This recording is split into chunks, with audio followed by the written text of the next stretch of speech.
nothing. I don't know what that. Bring the bell!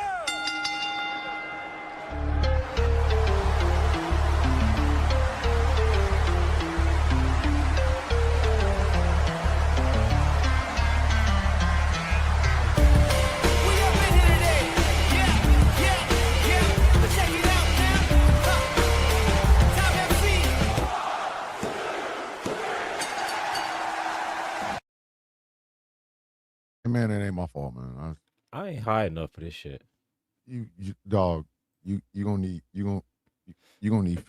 That's this shit is fucking. I'm not high enough for that shit. Dog, you gonna need fentanyl. You gonna need fentanyl. just not a lot of null. Just you don't even need a spoonful. Just you gonna need some fentanyl for that, buddy. I'm trying to help, man. I'm trying to help. Ladies and gentlemen, it's 9 p.m. Eastern Standard Time on a Thursday night. You know what time it is. It is time for a Superplex Party on Ghost Claw Productions Radio, GCPR, where every voice matters. My name is Thomas Bishop. I am known as the villain. I am one half of your world tag team champions of talking wrestling shit on a Thursday night. And fuck. And my tag team partner, as always, is...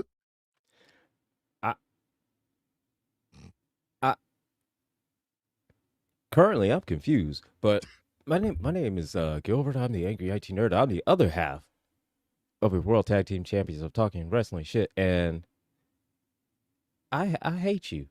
The fuck did you hate me for? I told you I was watching. That's the dude. Just 27 minutes. It gets sad at the end. That's all I'm gonna tell you. It gets sad at the end. I don't know. For those of you that don't know, there's a YouTube sci-fi film called Pomegranate. Now, I'm telling you about Pomegranate. I'm telling you about it. I am in no way endorsing Pomegranate. What? I inflicted it on Angry, but I didn't mean to. What? Because it was what I was watching. What knuckle is this? Coming into the fucking show. It looks AI generated, which I'm pretty sure it is. But this is some AI shit. It is AI shit. It's AI for real. But what in the fuck? That fucking ending is a motherfucker. Like that's all I can tell you. That ending is a motherfucker. That ending carries a lot of emotional weight because the motherfucker just watch 27 minutes. If you watch it, if you watch it and you get mad, don't blame me. I only inflicted it on Angry. I didn't even mean to do that. I'm about to fast forward through this shit. No, you got to watch the whole thing. You got to watch the whole thing. Because the word pomegranate keeps coming up. Yeah, you do. I don't. I'm trying to tell you. You want to understand pomegranate, you're going to watch pomegranate, goddammit. You got to watch the whole thing. Or else the pomegranate won't make sense. So. This shit don't make sense now. The fuck is you talking about?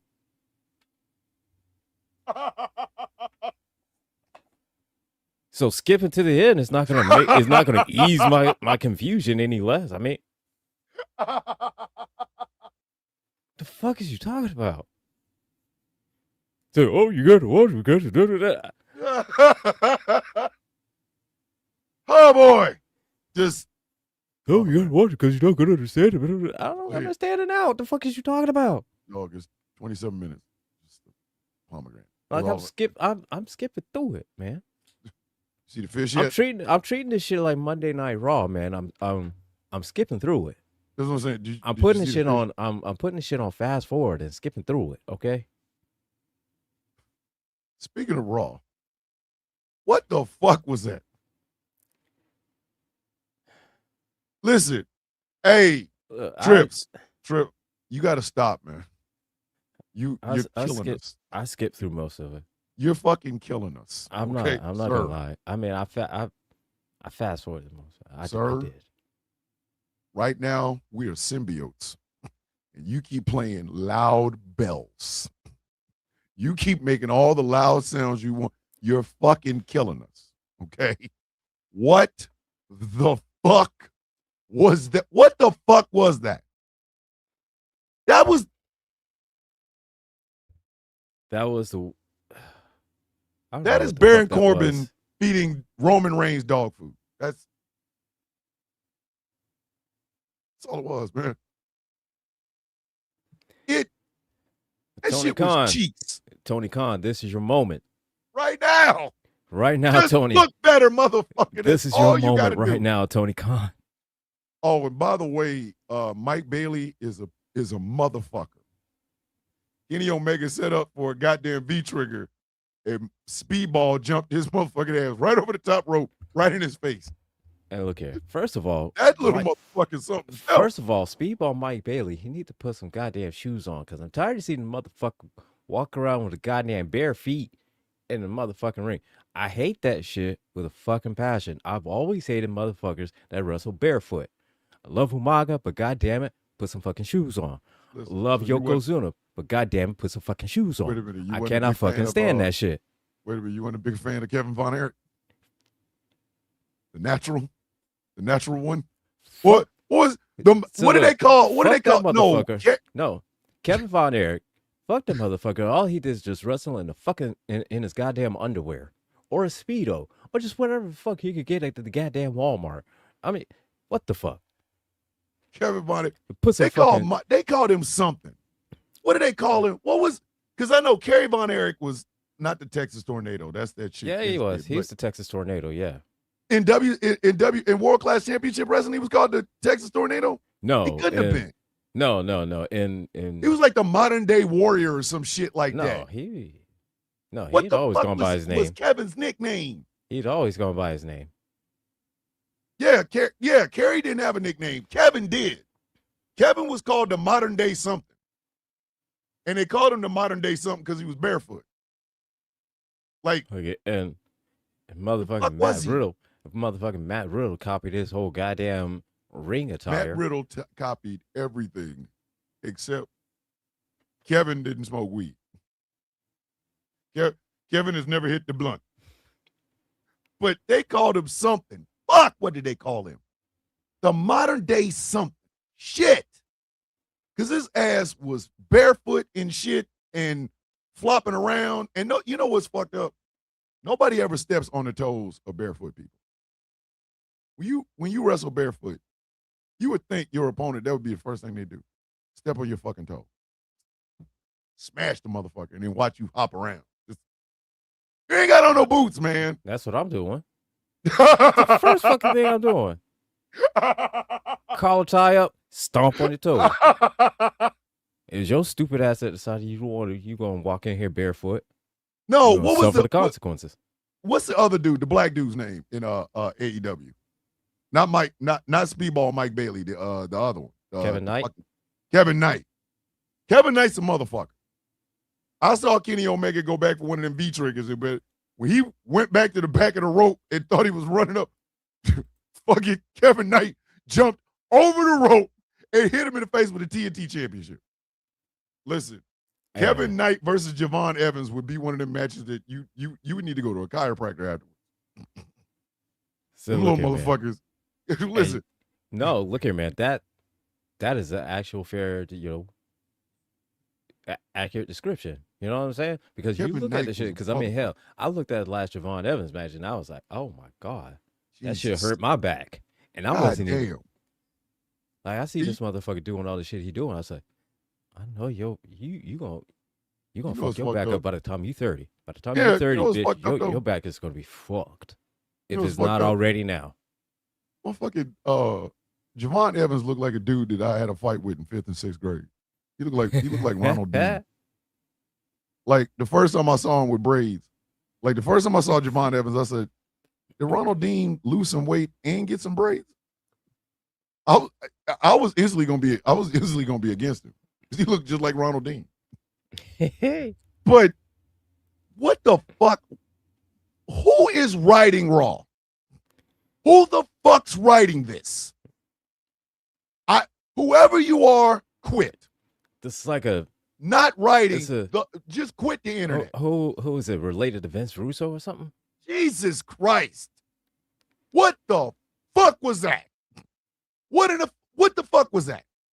That is. Listen, I tuned in I gave Raw 15 minutes. I gave them hoes 15 minutes. I said, Thomas, we gonna clock it.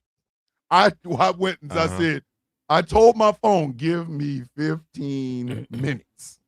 And I put the motherfucker down and I watched. And dog, that first 2 minutes, I almost jumped out of my own window, out of my own backyard. That show was booty cheeks. What the fuck was that? Dog, Yeah. I couldn't wait for that 15 minutes to be over with. I ain't played Candy Crush so hard in my life. I was Candy Crushing it, just waiting on that fucking alarm. Whoa! I'm like, I'm looking at the alarm. It's 8 more minutes. Fuck! 8 more? I was crushing candy, bitch. Candy crushing. Shit, man. I was sniper recall on my goddamn phone. No, not me. I fast forward through all of that shit. See, that's why I wait until after the live stream is over, and then I watch it, so I can fast forward it because I know my dumb ass watches it live. But see, here's the thing: I know that lately Raw's been going on a goddamn downward decline of just the drizzling shits. That shit is a 9 Inch Nails song. Raw is a Trent Reznor 9 Inch Nails special. That listen, watching Raw makes you want to walk into the ocean with nothing on but a robe. Tell you, man, that's why that's why I watch it the way I do. That's why I watch it the way I do. I wait till the next day, and then I watch it. God, so that way I can fast forward through the shit. Dog, I gave it because I mean, here's the thing: how many times can I sit through another goddamn Seth Rollins Roman Reigns promo? How many times can I sit through another goddamn Judgment Day promo? How many times can I sit through all these people saying the exact same goddamn thing over and over and over every fucking week to get to SummerSlam, and then people that was talking the bigger shit lose, and then here to go back again, same thing. Like, how many times? Like, what would happen if Tool, 9 Inch Nails, in a Perfect Circle all decided to make love songs for dead people? It is horrible. Dog, 15 minutes. Tony Khan. When I looked at my clock, this is your moment. This is your moment, Tony. Tony. All you need is writers. Tony Khan. Right now, buddy. This is your moment. Right now. All you need is writers. Say right now. See, this is exactly how WCW capitalized. Okay, this is exactly how they capitalized because during that time, Jesus, at the time it was WWF, WWF at the time. Now WWE was the drizzling shits, and that's when WCW took over. And WWE responded with the Attitude Era, which we gonna talk. Hey, if y'all have not watched that Dark Side of the Ring about Big Boss Man, I'm gonna go to fuck off on Vince Russo. I'm going to lose my fucking mind over Vince Russo. Yeah, because I don't. Look, all right. How the fuck is it like that Dark Side of the Ring is on season 5, and out of all 5 motherfucking seasons, at least 2 to 3 episodes per season have featured that motherfucker. Vince Russo and the shit that he has done. Fuck him. Oh God. At each and every time. Jesus. When people ask Cornette about Vince Russo and what his involvement is in this shit, Cornette goes off. Dog. Listen, Dark Side of the Ring is on its 5th season. I really need you to hear me. 5 seasons. I know. And out of all 5 fucking seasons, I know, at least 2 to 3 episodes it's dedicated features some fuckery involving Vince motherfucking Russo. He is the living, breathing Boat bird. And this is direct fuckery from Vince Russo. Direct. Okay. And if you notice how many lives have been lost, there's never been a Dark Side of the Ring, Vince Russo storyline, and the person lived happy ever after. It's never fucking happened. It's always some crippling or death. Nigga, he is the Boat bird. This motherfucker, he is Damien Omen 2 in Living fucking 4. So, Dog, I so had to go visceral, look. I was he like, is. when you start counting and going, dog, look here. Listen, Owen Hart is no It's like, longer oh, here. Jesus Chris Christ, Benoit no longer here. Motherfucking like, oh my God, and Ray Traylor ain't here. Jesus. Jesus Christ. Listen. Here's the thing, man. I This never Dark Side thought. of the Ring ended. It I ended never in. thought. I never thought that anyone or anything will make me kind of sympathetic towards Big Boss Man. Because here's the thing. All right. While it's true, he'd be a great dad. He's good friend. Yes. Just all around. Absolutely. Nice guy. Absolutely. He's also a raging racist. Yeah. Yeah, he was. I mean, part of his story started out. He was a real Cobb County, Georgia, fucking prison officer. Like that. He was a prison guard. That shit fucked me up. I was like, yo, he lived this shit. I'm Cobb County, Georgia. I was like, ooh. Say, ooh. Sounds like you like to say it with the hard R. Mm-hmm. And mind you, he could have been a great dude. He was really intimidating. I forgot that one of his tag team partners was Akeem, the African Dream, and they were managed by Slick. So two things could be true at the same time. He could be the absolute one of the nicest guys you'll ever meet, and at the same time, an absolute raging racist. Hold on, did you see that black dude? I don't know if it was on Instagram or TikTok. He went to a WrestleCon with Teddy Long, right? Wearing a vintage Ric Flair shirt. No, you told me about that, though. Yes. Walked up to Teddy Long, black dude, with a Ric Flair shirt on. Walked up to Teddy Long. Said that Ric Flair is one of the biggest racist motherfuckers that has ever been in wrestling. And dude said, needless to say, I didn't get a picture. But then he walked away, and a white guy's like, yo, bro, cool T-shirt. He's like, well. It's like, oh. But Raw's got to stop. Listen. But this y'all are asking for budget cuts. Y'all are asking wrestlers to take less pay. And you putting this product out? You can't have it both ways. If you go put this shit out, pay them people exactly what they owe. If you want a pay cut, take that money and hire better writers, because we can't. This is because this look. Fuck. Here, let me say like how white people say this is unacceptable. This is you listen here, guy. I need to speak to the manager. Say, listen here, buddy. This is unacceptable. And I don't know what kind of bull hockery you're trying to push onto me. This is unacceptable. I didn't put up with this, pal. But the fuckery wasn't done on Raw. Oh no. Number one, they're trying to set up a match between Logan Paul and Tom Brady. Who the fuck asked for this? Nobody. And I do mean nobody. I've checked. Nobody. I've asked around to a couple of people. Did you ask for a Logan Paul versus Tom Brady match? They all answered me the same way. Why the fuck would I want that? Nobody wanted that. Here's the thing, though.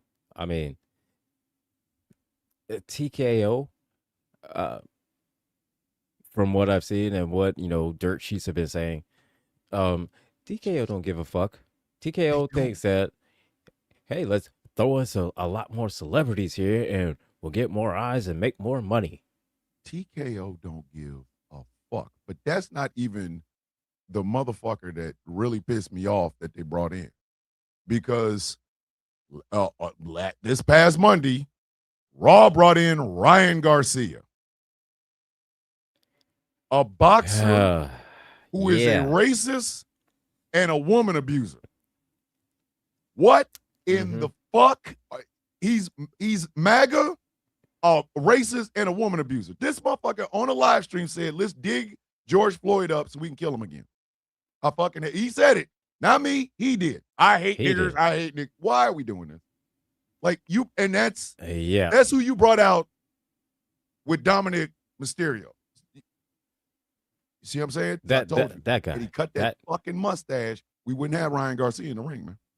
It's a direct correlation because they don't see Dominic Mysterio as a fully formed human being. They see him as a Mexican. And Ryan Garcia, Dominic Mysterio Jr. Well, here, let me say it like this. As much as I love that sweet mustache that's on Dominic's face, I got to be honest with myself. Ain't gonna be able to do it. Raw started turning, WWE really started turning to the drizzling shits. Like, it was already bad. It was bad. It was already bad. It was already in the neighborhood of bad. And it just got exponentially worse. Like, what are we doing? After the mustache. It's getting worse. They're looking us in the face while they do this. You ever watch a guy jerk off and he look you in the fucking face while he's doing it? This is what that is. Like this past episode, it was this was hot that Marine that smelled that shit. Yeah. After the third time Trump shit himself, after the 9 times he shit that day. Like the Marine that went.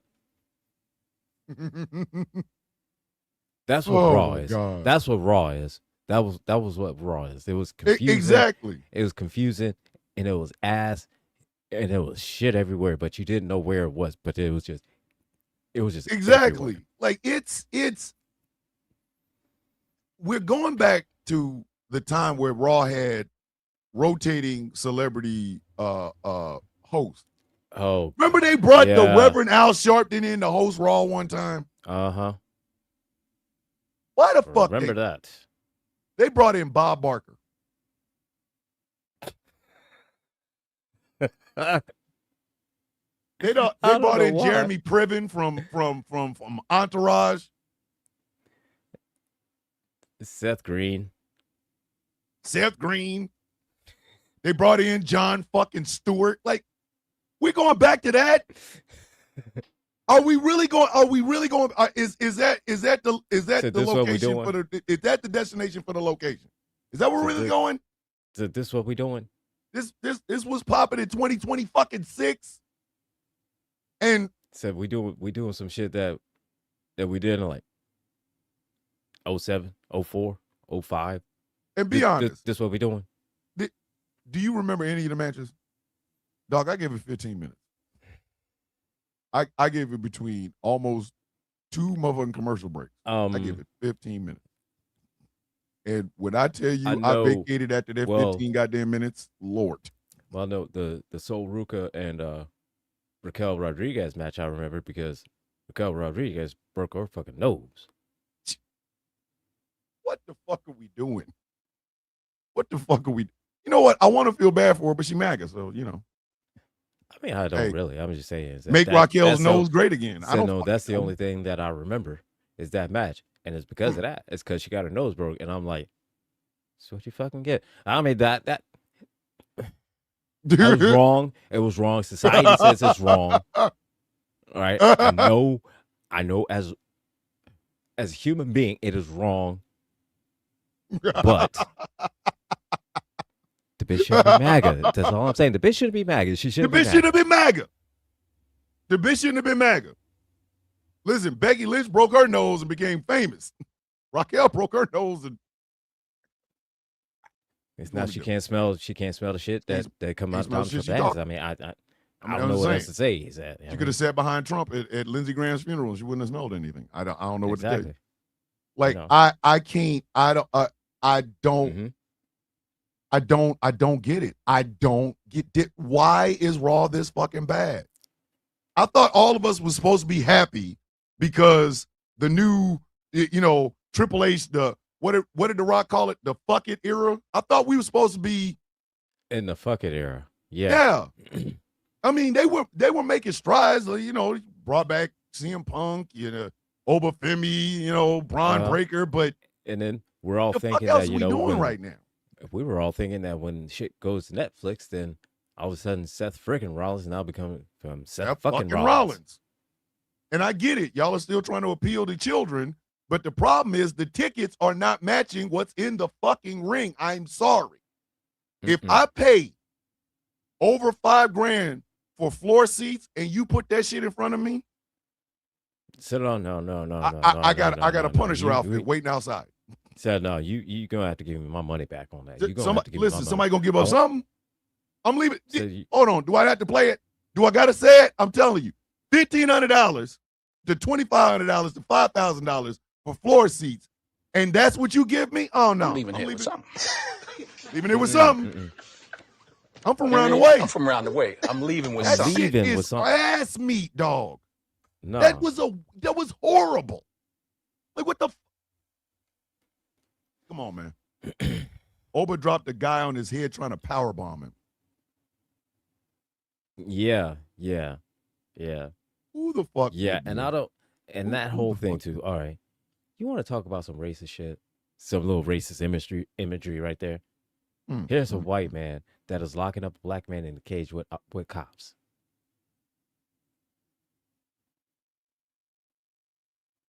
Listen. And what does the black man do? Become the angry black man and just starts attacking people. I have absolutely no hopes for this Brock all I can say is match this. in Hell in a Cell. I'm telling you. Fuck Triple H. Fuck Brock Lesnar. What the fuck is he doing? Listen. I will say fuck him, but I gotta know where did this come from? Fuck them all. Because according to the dirt sheets, there is a lot, and I do mean a very lot, of discontent between the management of WWE and the management of TKO. Because, see, TKO is trying to take the Dana White way of doing business with the spectacle of wrestling, and the shit ain't working. I'm sorry. You can't, listen. Like, for example, NXT's good. NXT's really good. It could be better, but it's good. AAA is destroying both. How the fuck is it AAA? Some shit that you only see on fucking YouTube is destroying both main rosters and is keeping pace with your developmental brand. How? What is The Undertaker doing down there in AAA that the rest of you motherfuckers ain't doing? Like Shawn Michaels let Grayson Waller go out there and go ham. We're going to talk about that in a minute. AAA is on fucking fire. People are still talking about the El Grande meetup. They got a whole new fucking faction down there. Meanwhile, the main roster is Propofol, and we are all Michael Jackson. Every week, this shit puts us to death. Okay? Death. Not sleep. Death. You went 3 hours of this at Netflix prices? And that's what you, come on, man. Come on. Come on, man. That's why I fast forward through it, man. Jesus Christ. I'm going to stop watching this shit on Monday. I'm not giving it no more 15 minutes. I'm not doing it. I'm waiting till that shit hit Tuesday. And if I go on Netflix and there's Raw from last night and a motherfucking episode of a movie I wanted to watch, or an episode of a show, like I started watching Warrior Nun because I was already there. That shit got 2 seasons. I said, fuck it. Fuck it. I'll rewatch Warrior Nun. Netflix gives us 3 hours of Raw that is an ass meat sandwich. Meanwhile, Warrior Nun, which is a great fucking show, only got 2. The fuck are we? And again, Tony Khan, this is your moment. Tony, take advantage. Okay. Get off the coke. Now, straighten your shirt. And stop acting like a dweeb right now. All you need is fucking writers. Said this how WCW took over. Tony, Jesus, right now. This is your time. This is it, man. Like NXT brought in Mike Santana. I don't know what this new name gonna be, and I don't whatever. And Tony. All you got to do, since we both know you are You're. Let's just face it. You're a wrestling nerd. Mm. That's not a bad thing, Tony. Be a wrestling, that means you are thoroughly into wrestling. You know wrestling inside and out. You live it. You breathe it. You love Jesus. it. Okay, Just, that come means on, one man. thing, Tony. Tony, Come on, man. learn from WCW's mistakes. People are rewatching episodes of House of the Dragon that aired on a Sunday on Monday night, so that they ain't got to watch Raw.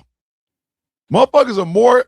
People care more about Ormond Hightower than they do about Obafemi versus Brock Lesnar. Do you understand how fucked up that is? Like, people are talking more about Ormond Hightower on Tuesday than they are about Monday Night Raw on Monday. They're going, wait a minute, it's 7 o'clock or 8 o'clock. I ain't got nothing else to do. Oh, let's see. I could watch Raw and be put to sleep like a dog with cancer, or I could just rewatch House of the Dragon. What the fuck is going on, man? Like, and then all of this is supposed to culminate at SummerSlam, which a lot of people cannot afford because they not buying the ESPN package for from fucking Hulu. What are you doing? I get it. TKO is trying to squeeze wring all the money they can out of fucking wrestling. I get it. Penny. Damn. They're trying to squeeze every penny they can get from any place. And Jesus. I get it. Dog, It's a they could put professional bull riding up there tonight. It's $1 billion business, a multi-billion-dollar business, and how do you keep it? How you keep a multi-billion-dollar business afloat? You got to squeeze every penny out from every source that you can. SummerSlam is 2 nights. And I understand that, but 2 fucking nights. And if you're charging these prices, you better have the product to back up those prices. There better be a blood match. Fuck it. For those prices, somebody better bleed in the first 10 minutes of the show start. Welcome to SummerSlam. Michael Cole's head's busted open.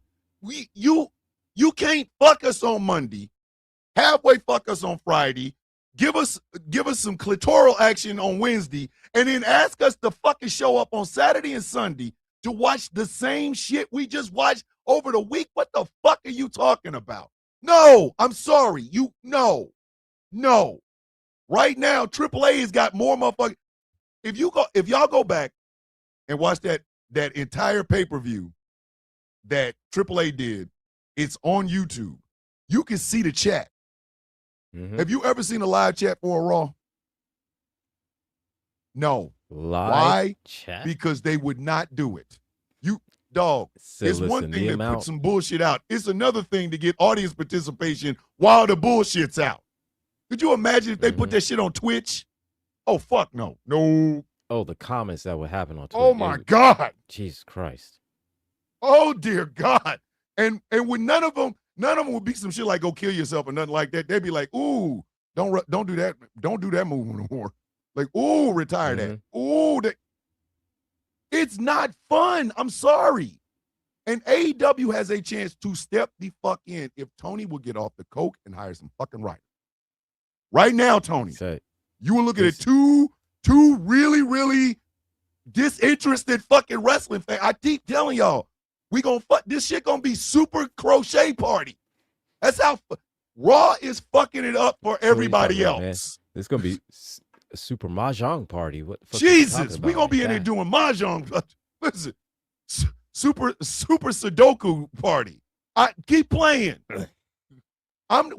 This is ridiculous. And then y'all keep bringing in people don't nobody want. Like, why is Lil Yachty still here? Don't he got a tour? Ain't he supposed to be helping Drake? Like, don't he already have a job? Like, I mean, shouldn't he be in, like, a music studio recording some shit?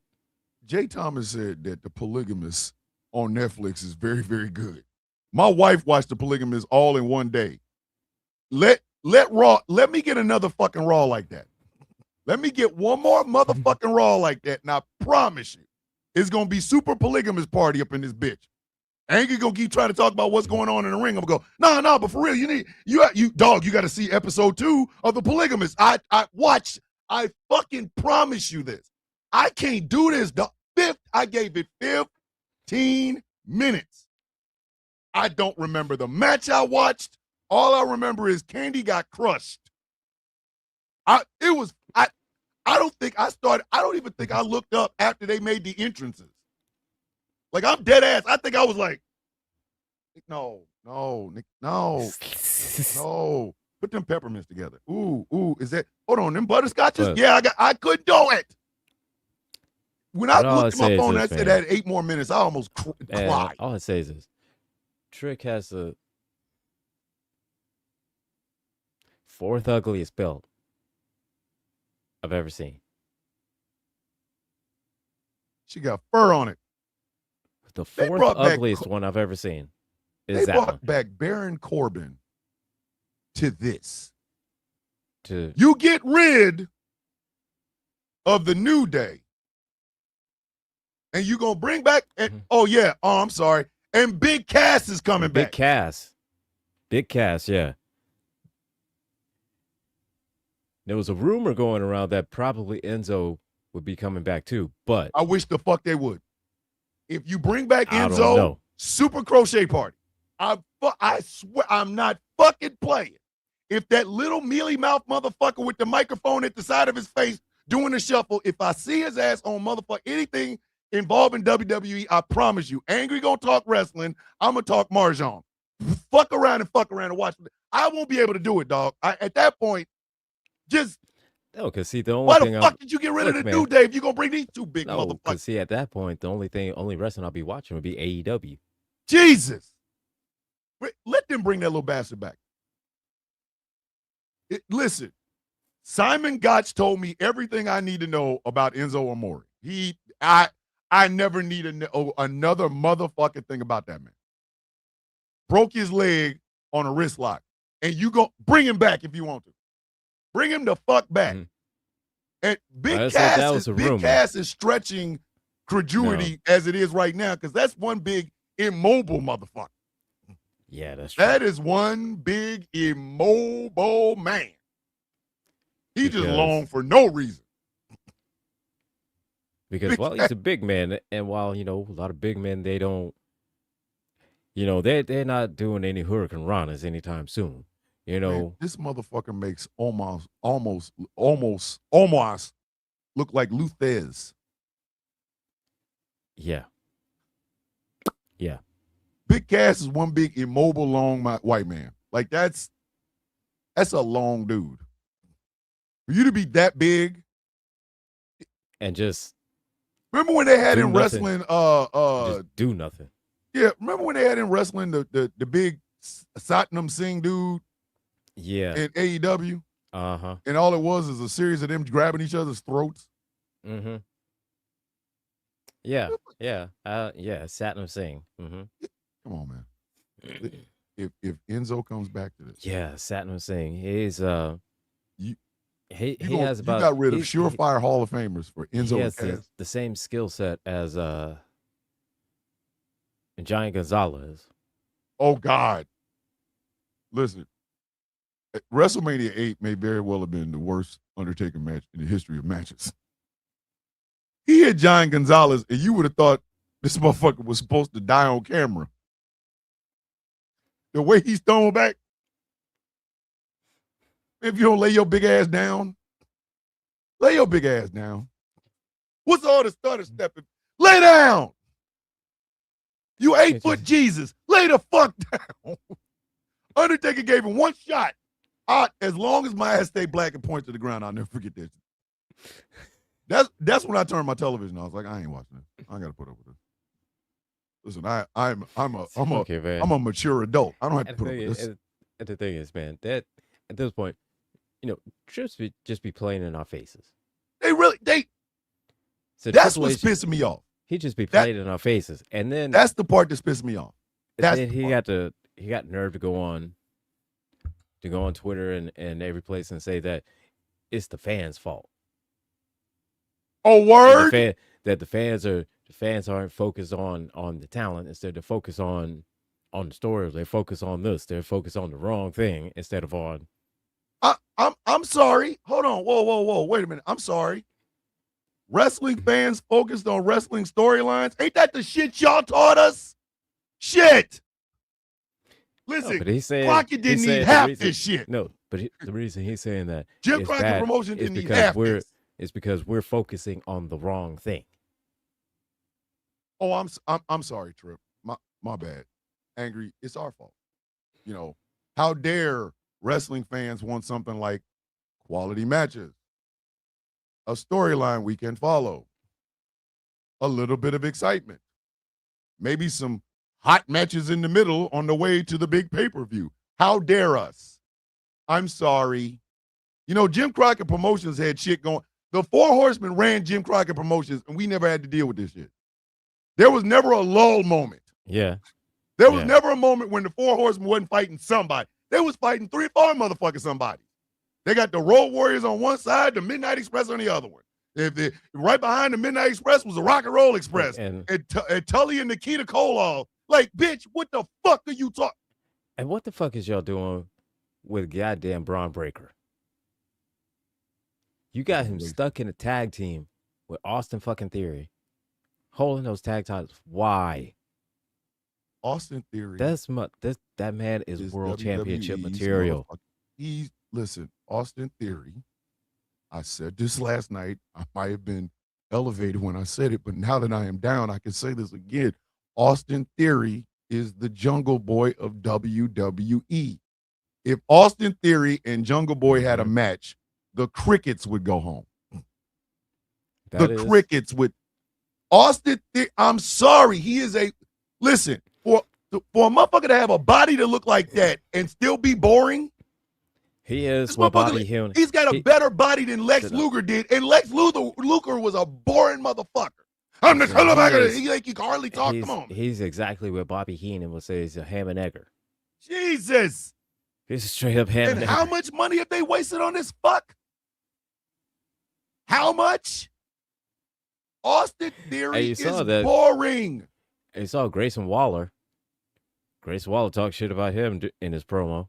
Yes. As well he fucking should. Grayson Waller's a lot of things, and that fucking finishing maneuver should be banned by the UN. But at least he's exciting. He'll wear a Bermuda shirt. He'll flip-flop in the ring. He does a whatever the fuck. Austin Theory has a better body than Lex Luger and is as boring as he is. Austin Theory is boring. I'm sorry. They shaved that boy's head, and I still don't give a fuck. When he had the good hair, when he had the good mousse in his hair, fuck him. I didn't care. When he had the money in the bank and the good mousse and the hot body, fuck him. I didn't care. He shaved, he buzz cutted his fucking head to try to be edgy. He's about as edgy as wet saran wrap. He's fucking boring. What I asked these fine gentlemen last night, what was Austin Theory's finishing maneuver? What was it? They had to go find it. That's how fucking boring he is. I get it. It hurts. Oh my God. He's a young talent. I don't give a fuck. Austin Theory is boring. You can put a woman on his arm. It's just a dish mop with a hot woman. Put tag team titles on him. You got Braun Breaker and a dish rag with a tag team title. Give him the money in the bank, man. This is how fucked up he was. He had that goddamn money in the bank. He had the money in the bank contract. And he cashed in for the U.S. title. Thank you. And he didn't put a single ounce of fear in anybody. Roman Reigns did more damage to that boy's ego than I ever could.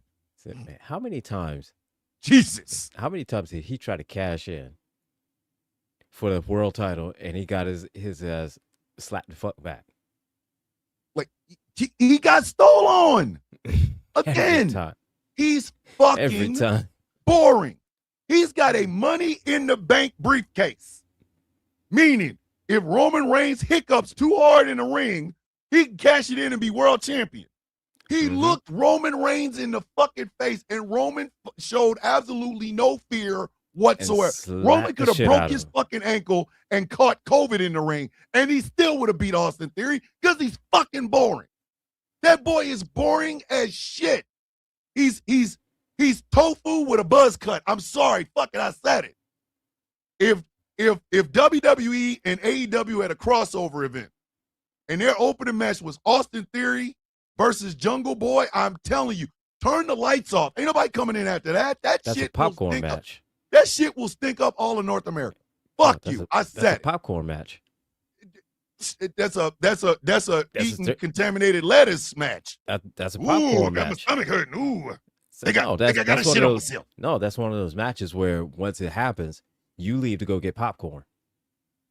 The boy needs something. Okay, you got the look. Great, fantastic. But what distinguishes you from everybody with a body? Like you need an edge. Yes. I don't mean like, I don't mean like Adam Copeland. No, you don't need all that. But look, Samantha even said it. Theory needs to go the Drew McIntyre route. Get released, go wrestle elsewhere, and come back as somebody. Please. Because right now, you are Vince's boy. Mm-hmm. And then Vince decided to shit on a woman's head and had to go. Well, you remind everybody of that. You could cut your hair. You could cut your head stone cold bald. You could come out there with drinking beer. You're still Austin fucking Theory. And you're still Vince's boy. You are as boring as, I'm telling you, you are paint drying. You are an action movie called Dry the Paint. The most excitement we gonna get out of you is when you don't even come in the ring. There's nothing. There's no intimidation. Like Jacob Fatu, you hear Jacob Fatu's music, everybody scattered. Yeah. The popcorn man, the beer dude, everybody, the people in the stands go, let me back up. He's like, oh shit. Oh fuck, Jacob out here. So you heard Jacob has aura. Solo found his own like fucking voice by being the fucking funny guy that could wrestle. Grayson Waller wears the worst Bermuda shirts I've ever seen in my fucking life, and his finishing maneuver should send him to the Hague. But it's something. Is it not something? We remember Grayson Waller because this motherfucker goes outside the ring to start his finishing maneuver. That's stupid, but it's memorable. Yeah, but we know that because first time we saw it, you have an opinion. Dumbest shit ever. It's the stupidest shit I've ever seen. And so why you going outside to run inside to roll your ass up to jump up and give him a cutter? You know what I'm saying? Why you do that? Javon Evans is ain't no bigger than a toothpick, but that motherfucker can fly. If there's one thing you gonna know about the young OG is that at some point he's jumping over something. He's gonna jump over everything. Everything. He'll jump over corners like Montez Ford. Montez Ford, same way. The reason the Street Profits are memorable is because them two motherfuckers work together. You put Braun Breaker and Austin Theory together. Braun Breaker is this breakout star. Just a motherfucker who literally runs the ropes at 23 miles an hour. And you're going to put him with Austin Theory. That is literally like getting a juicy porterhouse steak. So listen, man, and your side item is dried onions. Austin Theory is now taking over as the new Marty Jannetty. Jesus, man. And thank you. Look, John said, Cena called him out for that. Again, I don't want no wrestling fans. If you're an Austin Theory fan and you mad about what we're saying right now, please understand, Roman Reigns and John Cena both said the same fucking thing. The boy is boring. Get some tattoos. You know what you do? Take a month off, cover your arms and tattoos. Cover your arms, put a fucking a howling dog eating a moon on your back or something. Put something on there, dog. You are like plain yogurt right now. It's like you tried the whole talking shit. I'm gonna try to be the funny guy route. It didn't work for you. It didn't fucking work. It did not fucking work. And now you're trying to be the tough guy. Now you wearing leather jackets? Now. Number one, it's hot as fuck. You're trying to be the tough guy now? I mean, but that's not working for you either. It really isn't.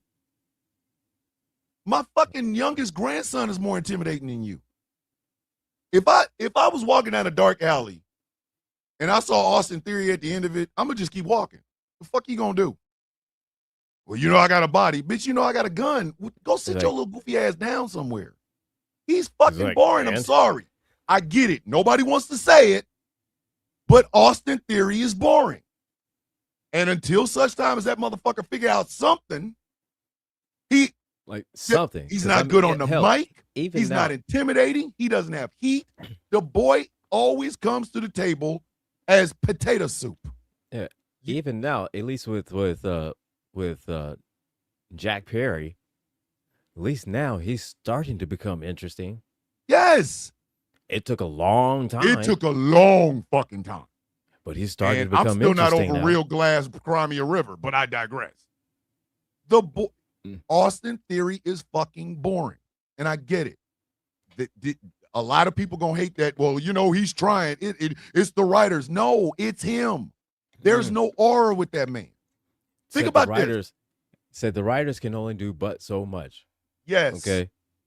But it's up to them. Yes. To actually, bring those words to life. It's up to them to make you believe that. You know what I'm saying? I want you to understand this. Oba's been on the main roster less time than Theory had. Less time. Oba walked up with that aura. Yeah. That opening alone was enough. And he's been on the main roster less time than Austin Theory. And fuck you, he's Triple H. Oba. And fuck you, Triple H, for trying to say is that wrestling fans should be focused on the wrestling instead of the writing. What you mean with these bullshit ass, fucked up matches? When's seriously? Be honest with yourself. When's the last time y'all saw a Raw match that you would even consider to be a 5-star match, a 4-star match? When's the last time? When is the last fucking time? Sami Zayn and CM Punk came close, real close. Not even all the way. They was like 3.5 to 4, maybe. There's not been one hot barn burner ass fucking match on Raw in months. Listen. No, because at this point, it seems like Raw is just fillers for the PLEs. Yes. It is an advertisement for a PLE. SmackDown is turning into an advertisement for a PLE. It's like you have LA Knight, who, even though he's nowhere near a title picture, LA Knight still gets a reaction. He comes in talking shit. The boy got mic skills out the ass. Can wrestle his motherfucking ass off. He has the crowd going, yeah. What is Austin Theory doing? Meanwhile, he's there. You got tag team titles on Austin Theory, and LA Knight's in a 3-way with Royce Keys and Solo Sikoa. What the fuck is this? It's like why? They are mismanaging the shit that they have. And then you're going to bring somebody like Big Cass and Baron Corbin back. You can't handle the fucking pieces you got right now. You got tag team titles on the hottest motherfucking wrestler, either the second hottest or the hottest wrestler, young wrestler, on your fucking roster in Braun Breaker. And he is partnered up with a corpse. It is Braun Breaker featuring Lindsey Graham at this fucking point. Meanwhile, you have somebody like LA fucking Knight, who is not in any title pictures. We don't want him seeing with the U.S. We don't want to see him with the Intercontinental. We want to see some world champion gold on it. Says world. Undisputed. World. Heavyweight. The motherfucker, you know what I mean? You listen, Trick Williams has to go out there in costumes. If this motherfucker if he was wearing any more white, he'd be cocaine. You made him put fur on his belt. But Trick can wrestle, and he looks good.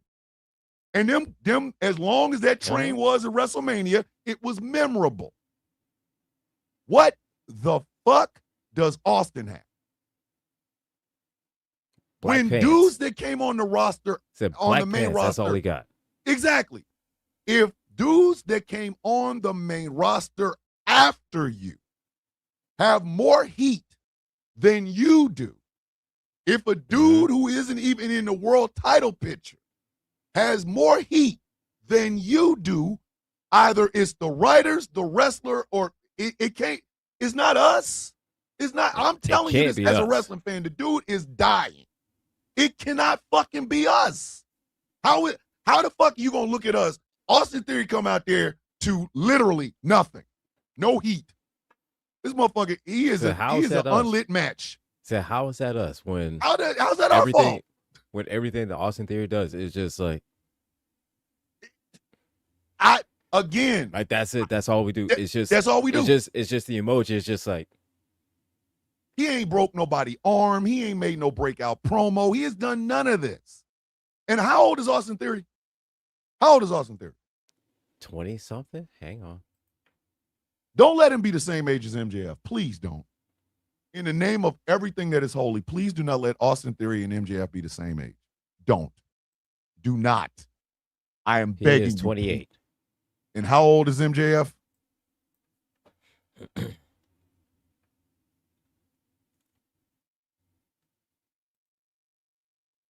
MJF is 30. Fuck! So they're around the same age, but they're not exactly the same age. You mean to tell me 2 years? 2 years is what made MJF what he is, and Austin, get the fuck out of my face. Listen, here's the thing. Come on, man. Make him an arrogant piece of shit. So listen, we do not have an arrogant piece of shit on MJF 2 years ago. MJF 2 years ago still had the mic skills. He had the talent. He had everything. He 2 years ago still. MJF was the complete package of a wrestler. Okay? The complete fucking package. He could have a match.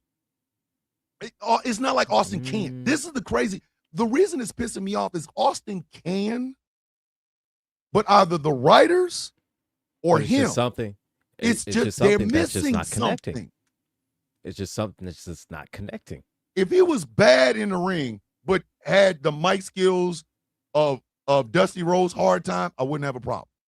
If this motherfucker could wrestle circles around motherfuckers but couldn't talk, or when he opened his mouth, he sounded like Mike Tyson, I still wouldn't have a problem. He's missing on the mic and in the ring. That's at 28. Yeah. And come on. Yeah, totally. I agree. Because if he had the promo of The Rock and Stone Cold and Dusty Rhodes and the Ric Flair all in one.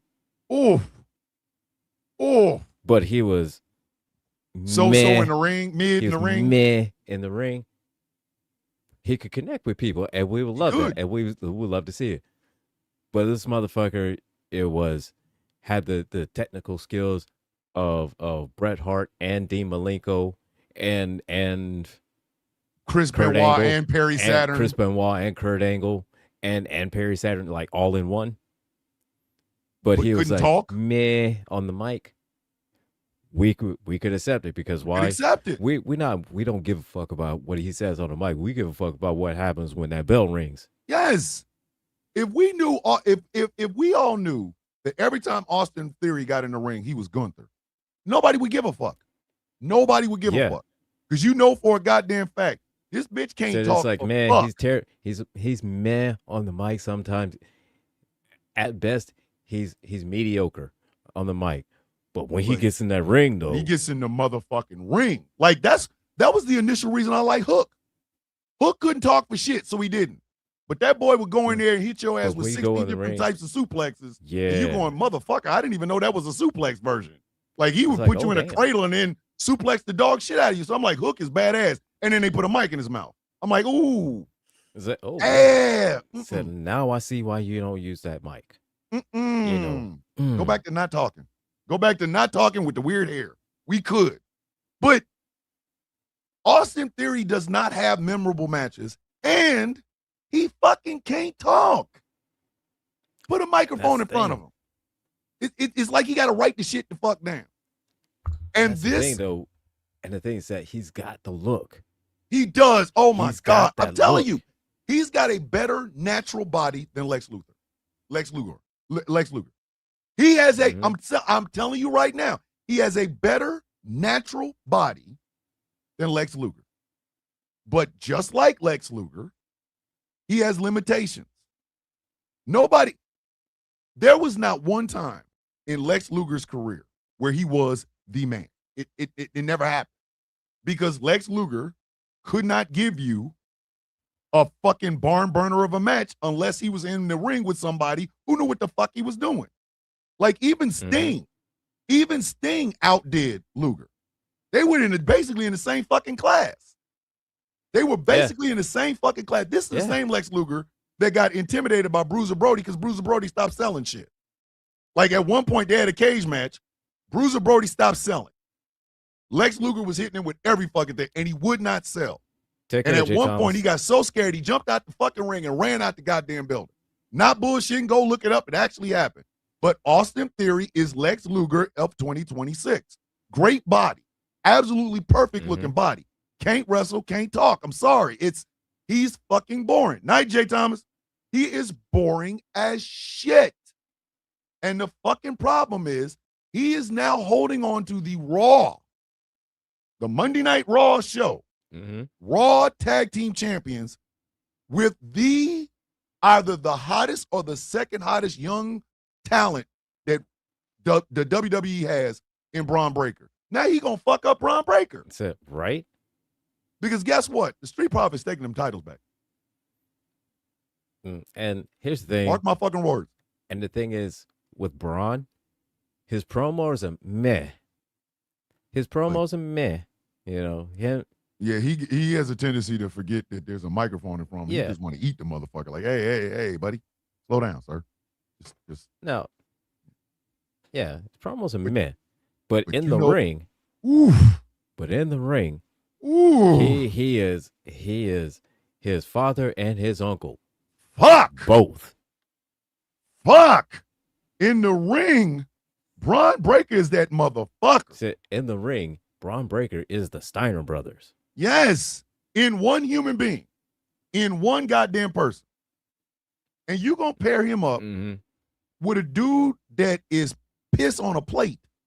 He's boring. He's fucking boring. I'm sorry. And I want to see him successful. I don't want anybody to think I hate him. No, that hasn't happened yet. But truth is fucking truth. The guy's boring as shit. He's really fucking boring. It's like he needs to be a project. Give him to somebody in the back that knows what the fuck they are doing with making a talent. Give him to somebody. I don't give a fuck who it is. If D'Lo is still back there, give him to him. Davari, I don't give a fuck. Give him the fucking give him to Chad Gable. He needs a manager. Yes. He needs Paul fucking Heyman. He needs a manager. And he needs Paul Heyman, and he needs to listen to Paul Heyman. If Paul Heyman tells you, bring your ass out there in the nicest suit you fucking got, and we're gonna walk you through some Ric Flair type shit, bitch, shut the fuck up, put the goddamn suit on, and let him lead you. Because right now, he's wasted talent. And it's why it's going back to why WWE's in the situation they're in right now. They got all this great ass talent, but some of these motherfuckers don't know what to do with themselves. Like, what the fuck are they doing with Lyra Valkyrie? What is this? She's going the Nikki Cross route. So now they're going some angle where now she's snapped and going crazy. In order for, to turn heel because she's tired of losing. Well, the fuck? And then for that, you got rid of Bayley. First off, that ass. Why would you do that? Come on, man. Come on. Like, one, why? Two, like, I understand breaking them up as a tag team because, it happens. Yeah. And I understand that, and that's fine. But, they're turning Lyra Valkyrie into fucking Nikki Cross. And I'm not talking Nikki Cross towards the end. No, I'm talking about Nikki Cross when she first came on the main roster with a part of Sanity. Crazy as fuck. So why didn't you just keep Nikki Cross? hey, Nikki, I mean, we let you go. We just gonna pull. We gonna take all the shit, all that crazy shit you used to do. Yeah, we gonna put it on Lyra Valkyrie. Yeah, she's the new model. What the fuck is? say, yeah, we're gonna take you and make it her. Yeah, you and you won't get any credit for it. We're not gonna give you any credit, because credit. Because Who cares about that? please. But it's perfectly okay for you to you gonna turn one of your young talent. That's what you're gonna give her. Nikki Cross. The fuck? Nikki Cross gimmick. Okay, cool. All right. Cool. We got to talk about. Cool. We got to talk about this video. Listen, I wasn't ready. I truly was not fucking ready.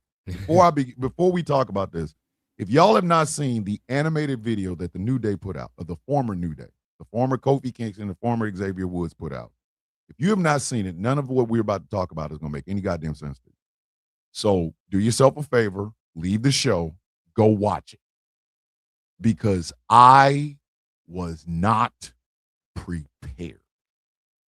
The symbolism, the fucking acknowledgement that they're leaving one of their own behind. No announcement that a 90-day clause is over has hit me harder in my fucking chest than that. No, listen, in case y'all didn't know, a lot of 90-day non-compete clauses are over. Okay, so there's a lot of wrestlers y'all gonna be seeing in different places all over the world, wrestling for different companies. One of those 90-day non-competes was the former New Day. And these dudes decided, rather than just showing up on someplace, they decided to give us something. Angry, talk about what you felt the first time you said it, because I got to still get my words together. Damn. Hang on. First of all, let me put a Do we link have to it? it in the chat. Oh, yes. Please put a link to it in the chat. If you have not seen it, you definitely need to fucking see it. You definitely need to see it. But it is because it's words don't do this justice, man. They don't. Like I've never.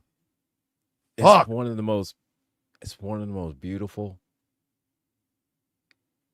and bittersweet. Shit, man. Bittersweet, representation of the New Day leaving WWE. And it had everything. It fucking had. And everything. You see kind of how symbolically that they were literally just chained into WWE and forced to do whatever they wanted. Yep. In the middle of a circus. And the chain was gold. And the thing is in the middle of a circus. So you're out there performing. You're out there performing. And so what you have to do what the ringmaster says. Yep. And them motherfuckers. And those chains, just like you said, those chains are in gold. And then you see them, they looking at the exit. Yeah. And they start breaking those chains. And they finally break through. They run right past the ringmaster. Run right past the ringmaster, right past the crowd, right past everybody, and take a look back at the unicorn with the broken horn. Which is symbolized Big E from being injured and breaking his neck and never being able to wrestle again. Damn. And they're looking back and just they have this sad look. The sad look of we're leaving one behind. We're leaving. We're sorry. We love you, but we can't stay here any longer. And the acknowledgement by the unicorn with the broken horn, just straight face, and just I understand. Just bat his head, and they were like, he's like, I understand, and they were like, they understand. I got goosebumps right now talking about it. So they run right past the fucking ringmaster. They're running to the door. The And you see broken the door is horned barred. unicorn is still there. Said door is barred. The whole Door's nine, barred. and They run they right through break that through the motherfucker. door. And Then it switches fuck. scenes, and then you see Woods and and Kofi, Kofi. both of just- them walking off, and the unicorn horns are laid down on the ground. Yep. It is. I don't think, because when I first looked at it, I was like, this is about to be a joke. But that, I wasn't ready for that. Like, the symbolism throughout the whole fucking thing got me. Like, and when I say got me, I'm talking, I was in this bitch crying. Like really big, long, hard fucking tears, because what you're looking at, and whether you loved them, whether you hated them, that was the point. But we're talking about motherfuckers that were lifers. Okay? The fact that these three quote unquote unicorns were together this whole fucking time. Remember, the New Day started off as a joke. It started off as a joke. They were healed. Like they were pretty much kind of put together because Yes. they didn't know what to do with them.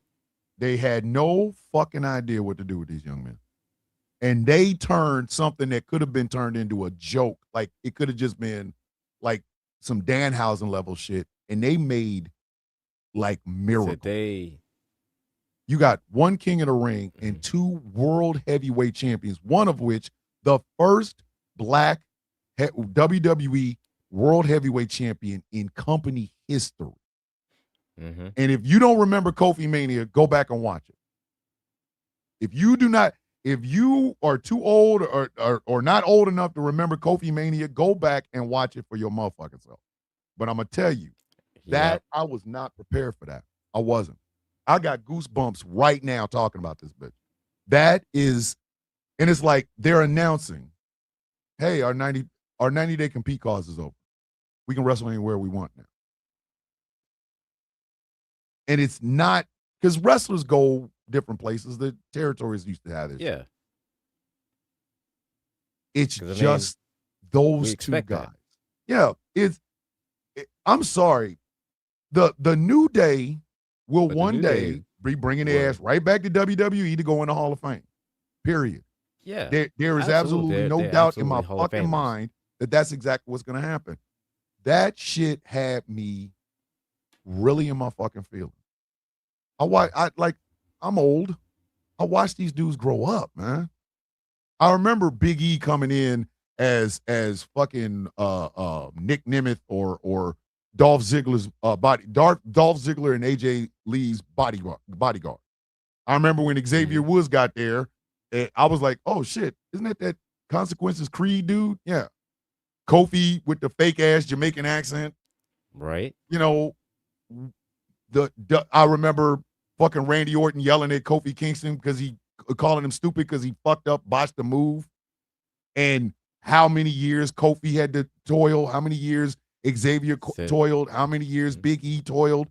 And then they put them three boys together and they gave us magic. I don't care. One of the greatest fucking tag teams of all time. They practiced if you don't know what the Freebird rule is, the New Day gives you a perfect example of what it is. The Freebird rule used to be when it was Buddy Rogers, Terry Gordy, and Michael Hayes. If they had tag team championships, any one of the three of them could have fucking wrestled because it was the Freebird. So they came up with the Freebird rule. The New Day took that shit to perfection.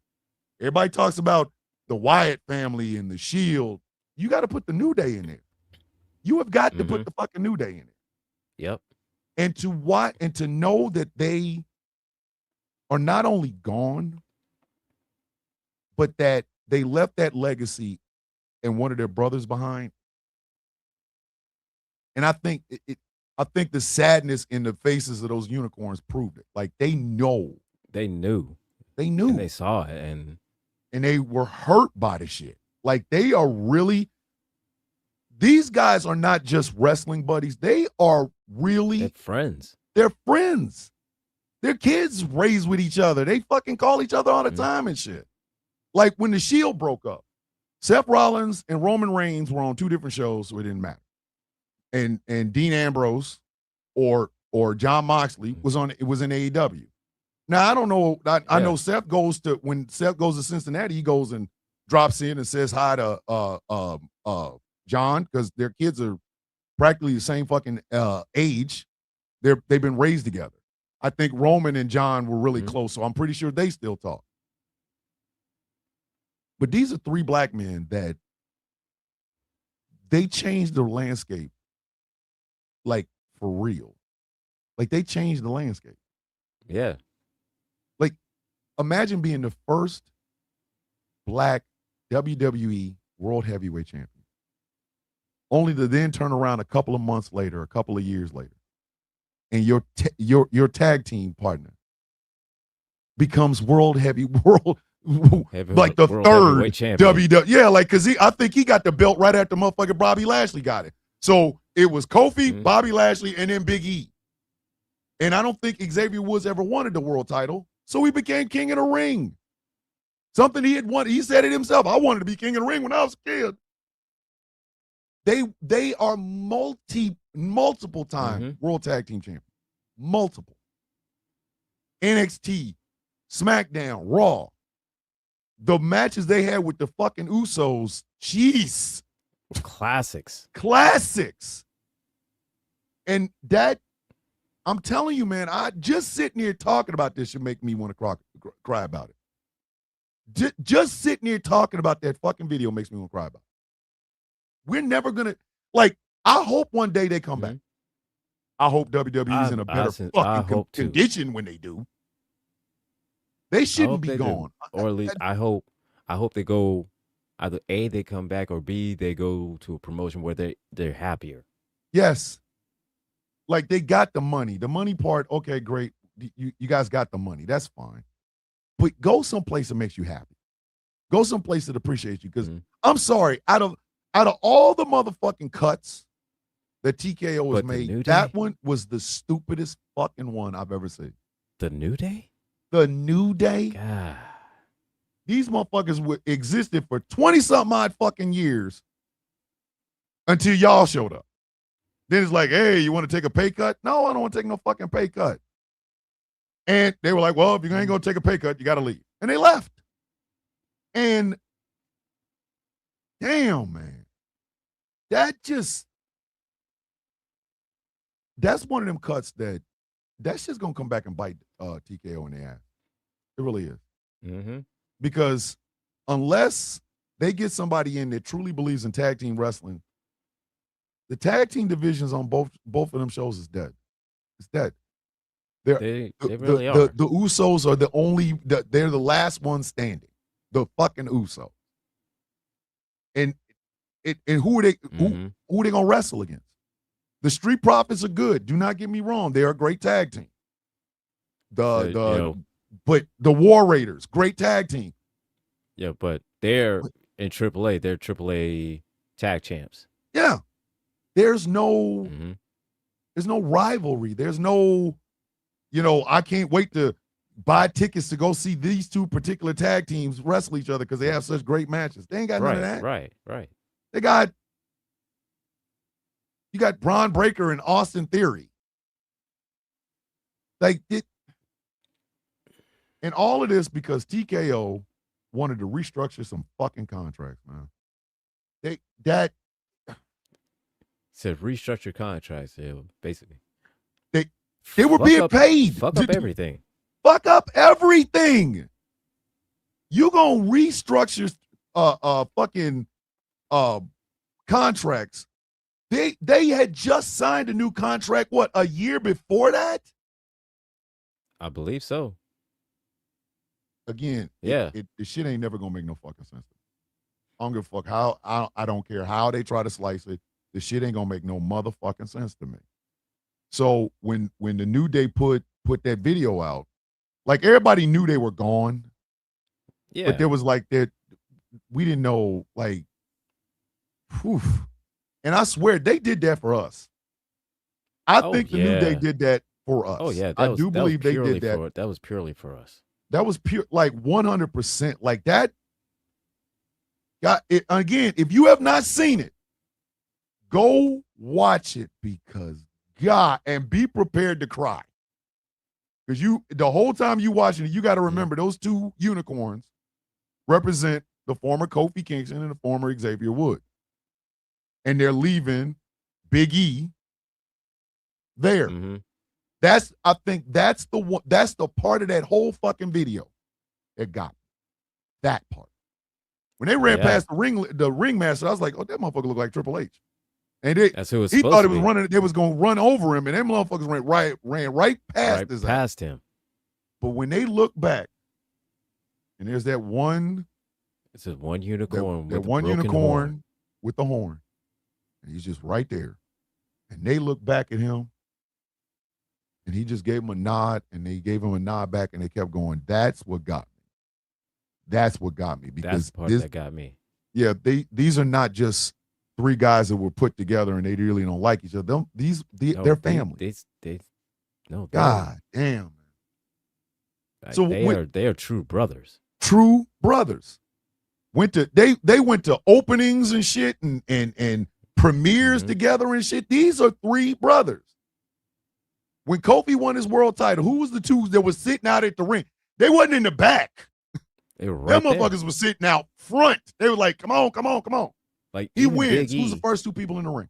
Like even Big E talked about when Woods and Kofi, made their heel turn. Yep. He said, what's the best way to do it? Turn on me. Turn on me. And so he was full on board. He loved it, and he was full on board. And from there, he had been watching the same thing, just watching, supporting them still with everything. And he was loving everything that they were doing. Everything. And then here comes TKO with their greedy motherfucking asses, trying to restructure some fucking contracts that they had already had done beforehand. And because of that, they don't want to restructure. So you let them go. You can't, like some shit just don't make no sense on the surface. Out of all the motherfuckers to get rid of, they are them. That's like nobody knows what the fuck is going on with Oscar. Nobody knows. If Oscar walks away, because the rumor is Oscar is probably done. They think Bailey might be the next one. What kind of shit is this? Mm-hmm. You gonna get rid of people that we grew up with. I won't even say grow up with. We have watched them grow up. The Charlotte Flairs, the Becky Lynches, the fucking Sasha Banks or Mercedes Moné, fucking Bianca Belair. Like we've watched them since day one. Day fucking one. You release them, but the talent you are keeping, you're not even doing anything with them. You're not even doing any fucking thing with them. So why the fuck you got them in the first place? It's that video. Come on, man. This shit don't be made. Angry, am I the only? Do you feel as mad about that shit as I do? Because I don't see a point to this. I don't see a fucking point to any of this. I get it. Wrestling is a business. Do not misunderstand. I understand. You got to make that money, but come on. And I get, you got to make your money, the roster changes, the whole nine. Some people leave, you bring in new people in. But the people that you have now, who's leading the new with them? Stop having like the same 5 motherfuckers over for the world title. Stop having the same the same 5 motherfuckers going for the Intercontinental. Stop having those. Stop it. Like if this is the route you're going to do. Yeah, if this is the route you're going to go. If you are just assured this is the route your ass is going to go. Fine. Then you better make sure that what you have you use effectively. Not cost effectively, effectively. You gonna charge these Because exorbitant ass prices for these fucking seats? have the quality of matches that back it up. Because Those the fact matches is that better be. Come on, man. you let the New Day go. You let Sheamus go. You let Sheamus. Fucking all of these. Sheamus. Says Sheamus. We watched that. And That's another one. Remember when he first showed up? Just this big white dude. he did just a Just big, raw bone. just big, just muscle Just on swole muscle. meat muscle and paleness. But he grew on people. Why? Because you put him in tag teams with Claudio Castagnoli or Cesaro. You made the bar must-see television. Because the bar, the New Day, the Usos, those are 3 fucking tag teams. So those are the tag teams that made you, that helped make you, that helped shape, that helped make you into the new era. And you give those away, but you don't give any of the new talent that you're putting all this faith in anything to work on. Like, why is it? I love CM Punk. I love Cody Rhodes. I love Roman Reigns. All right, there we go. I do. Why did Sami Zayn get 10 tries at the world title? It should have only took 5. Sami is over. Kevin Owens got the motherfucker on night 1. Why the fuck is it that, hey, Night Dragon, why the fuck is it that LA Knight hasn't been champion? It's been hotter than fish grease. You have the talent. Yeah. If this is how you're gonna do it, you're gonna cost cut your way to a great wrestling program, then every motherfucker that you keep should be barn burners. They should be torching shit, like walking through just on fucking fire. But you're not even doing that. Not even trying. Prices going up, quality going down. And that New Day video is a perfect example. You let not just any tag team, but a well-respected in the locker room tag. But you took one of the greatest tag teams of all time. The fucking greatest. Demolition level, British Bulldog level, Hart Foundation level, the Road Strike Warriors Force level, the Road Warriors level. You took Dudley Boys level. You took them, you sent them the fuck away. And your tag team division looks like booty cheeks. Because who's the SmackDown tag team champions right now? Oh. R-Truth and Damian Priest. R-Truth and Damian Priest. Yep. There you go. R-Truth and Damian Priest. And a group that is not a tag team. And the only other tag team I've seen there has been Fraxium. Which again, I'm gonna say this. So worst fucking name for a tag team. I still say their name should be Speed Demons. Or something memorable. Jesus. Fraxium. But Fraxium. But that's late. That is what's called lazy motherfucking booking. That's lazy booking. That is lazy booking. Speed Demons took me about 5 minutes to think of. 5 minutes. 5. And you're telling me the best you can come up with is Fraxium. All these fans, you're talking about Fraxium, really? Y'all are doing absolutely nothing with what you already have, and you're getting rid of anybody that can mentor what you already have. Because right now, where's the leadership? Where's the leadership? Right. Your tag team division is in disarray because there is no tag teams leading them. And where's the goddamn Creed brothers? Again, tag team. You know what I'm saying? Tag team. They don't give a fuck about tag teams.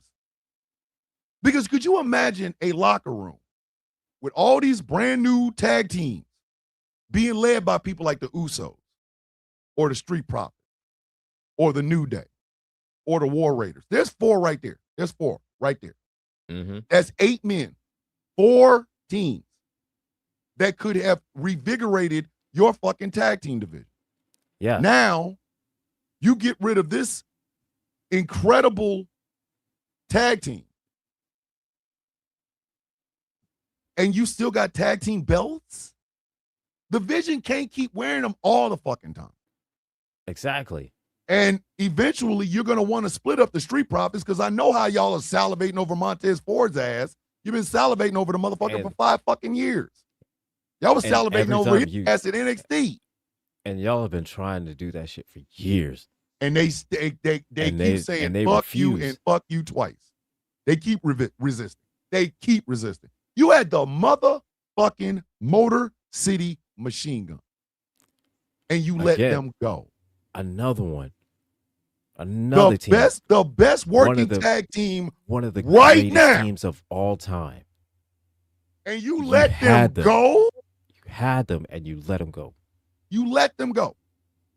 Why? Who the fuck knows? Who in the Because flying fish reasons? fight? Reasons. Budget cuts. What the? You cannot. If this is the route you're gonna go, then just get rid of the tag team belt. Just get rid of them. Vince didn't like tag teams. Vince did not like tag teams, which is fucking crazy when you think about the quality of tag teams that Vince had on his goddamn roster, and he didn't like tag team wrestling.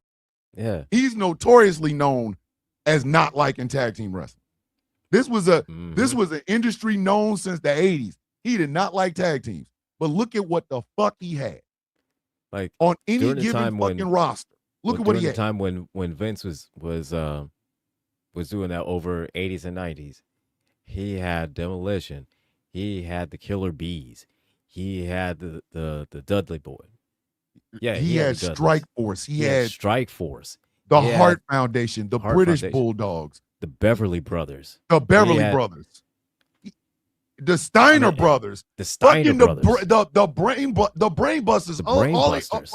Tully Blanchard and Arn Anderson. And he fucking hated tag teams.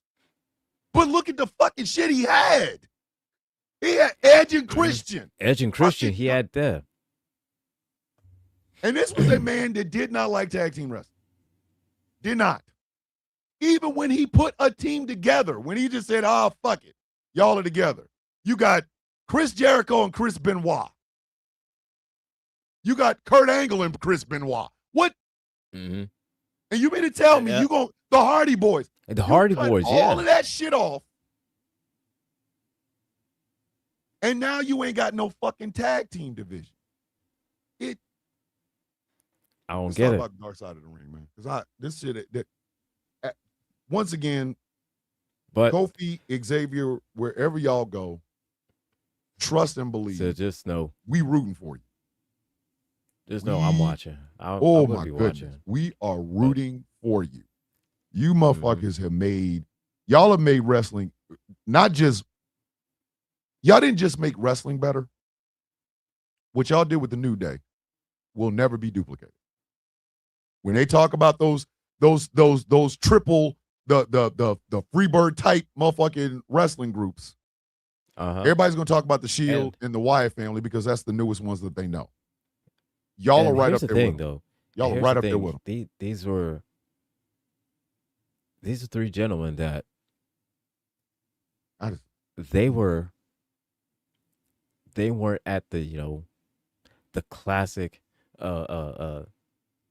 black wrestlers. I mean, no, they embraced their nerdiness. Yes. Like, and at the time, you had Wasn't nobody doing that. They were never doing that. Nobody.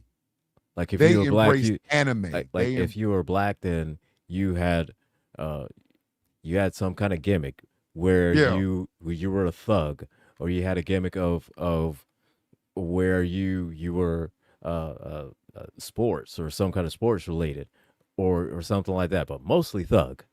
Mostly thug. I love you, Crime Time, but come on, man. Come on. They only you get ones like the militant ones, like Nation of Domination. Yeah. But this was the New Day was the first ones that was like, that's not us. No.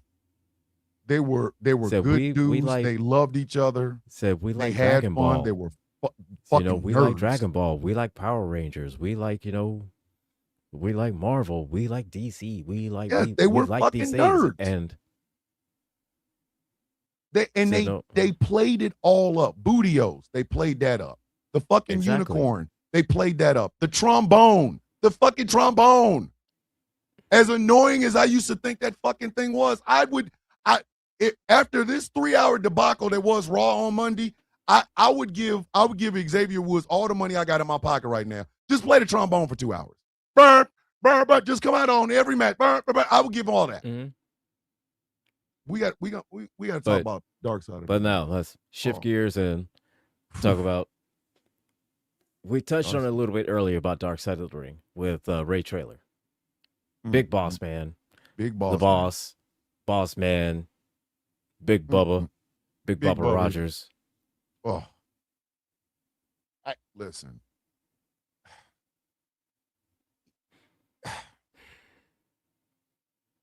You ever had somebody? Jim Cornette even said it. He said it, that the long ass career that Ray Traylor had, and all he's going to be remembered for, is feeding Al Snow his fucking dog and getting lynched in the motherfucking ring. Getting hitched on that goddamn coffin. He got lynched being at a WrestleMania while his daughter sat in the fucking front row, and Vince Russo was like, "Oh wow, I didn't know that." Then you shouldn't have fucking done it. You said number one, you shouldn't have done it in the beginning. Well, anyways, you never fucking done it anyways. Who the fuck puts a lynching on television? That will put butts in seats. Yeah, who the fuck does that? So yeah, that'll make them tune in. Yeah, that everybody loves a good lynching, and the feeding of Al Snow's that. I'm gonna say like this: the first time I saw that shit fucked me up. No, do you know the one that fucked me up? When Boss Man drugged Big Show's dad out of the cemetery. I think I hated whoever wrote that. That's Vince Russo shit. I really that had to be Vince Russo shit. And we talking about a real life tragedy. Big Show had literally just lost his father. Literally. Yeah. They are at a cemetery. The Big Boss Man rolls up in there, beats up Big Show, ties a chain to a casket. Around a casket. And Big Show is riding on top of this casket trying to get his father. I think Vince should have got. I'm not bullshitting. He should have got shot for that. I'm gonna fucking say you don't do that. Vince Russo did not have any cool. Vince should have been beat with a baseball bat. No, that's how you get a drive-by. That's how you get the slow-mo drive-by from the end of Menace to Society. What's up now, partner? And just get bullets sprayed at your ass. You put that on television, dude. No, you put that on television. After that, you start hearing saxophones everywhere. Everywhere. You go to the bathroom, there's a saxophone. You go to your favorite coffee restaurant, there's a motherfucking saxophone. You should wake up every morning and just walk around, bro, where are those saxophones at? That one, like the fucking Al Snow eating dog shit, I just thought was fucking stupid. That shit in that fucking cemetery pissed me off. Because I had lost my father. Like 2 years before that shit happened. I wanted to beat somebody's ass. I did not find anything funny about that shit at all. I was like, yo. There's nothing. What part of the game is this? And the thing is in that all the clips and everything that they were showing is like, oh yeah, I remember that. I remember that. And ain't nobody remember it fondly. That I can guarantee you. Nobody looked at that shit and said, yo, man, that was must-see television. But Cornette said, out of the great matches he did, the promos, out of the whole nine, the only thing that they'll remember, the only thing people will remember him for was him feeding Al Snow's dog to him. In that fucking the casket and being lynched in the ring. That's the only thing people will remember him for. Who in the fuck thought a lynching on television was a good idea? That shit made everybody uncomfortable. That's a Vince McMahon thing, man. Dog. And Vince, and you know what? That was a Vince McMahon thing. You know what else? We don't give Vince McMahon enough blame for the shit that he thought was fucking funny. Darren Drozdov only got a job because he could puke on command. Mm-hmm. Vince loves potty humor. He loves we're shit jokes. He loves farting. We're talking about the same man who, Vince McMahon, mind you, thinks necrophilia is the funniest shit ever. Yes. And then when you put Vince McMahon's love of necrophilia and Vince Russo's inability to be able to write anything involving fucking wrestling, you get Katie Vick. Yep. Yeah. Katie Vick is a war crime. I don't give a fuck. Katie Vick is a motherfucking war crime. Somebody needs to go to the Hague for that shit. Like, you should have to do time after Katie Vick. But, and Triple H to this very day trying to play it off like, well, you know, partner. If your wife can stop her father from wanting to do an angle where she's impregnated with him, you could have fucking said, I ain't doing that, dude. I'm not doing that. You ain't even got to be a Christian conservative or Republican or anything like that. You could just say, dog, that's in poor fucking taste. It ain't got shit to do with wrestling. The fuck that got to do with fucking wrestling, man? Oh, you could just look at it and say, hey, that's going too far. That's going way too far. Fucking far. And Vince Russo thought this shit was funny, but the fucked up part about it is there was real lies behind that. Ray Traylor literally was just trying to feed his family. And he got addicted to somas, which one day we might do a show on somas, in case y'all don't know what the fuck a soma is, because some of y'all don't. But he got addicted to somas. And a couple of months after he found out his good friend Kurt Hennig died of the shit, he died of the shit. And once again, Vince Russo takes absolutely no responsibility whatsoever. It's, you know, bro, it's wrestling, bro. Fuck you, man. So nobody watches it for the wrestling, bro. No. If you are writing a wrestling show and you say nobody tunes in for wrestling, you should not only be fired, you should be met by a firing squad. Shit like that should make you be met in the parking lot. Because, I mean, considering you working at a place called the World Wrestling Entertainment, and then working at a place called World Championship Wrestling. And then you went and turned TNA into tits and ass, but there was still wrestling going on. How the fuck have you had a career this damn long and you don't like wrestling? Stop writing for the motherfucker then. Proud of the TNA that, yeah, I came up with it, bro. Stands for tits and ass. Dude, you are a pestilence upon the wrestling scene, sir. You are. Like, there have been some horrible shit. Listen, they had an actual Nazi that used to wrestle. And then there's you. Okay? You in the same league, buddy. You in the same fucking league.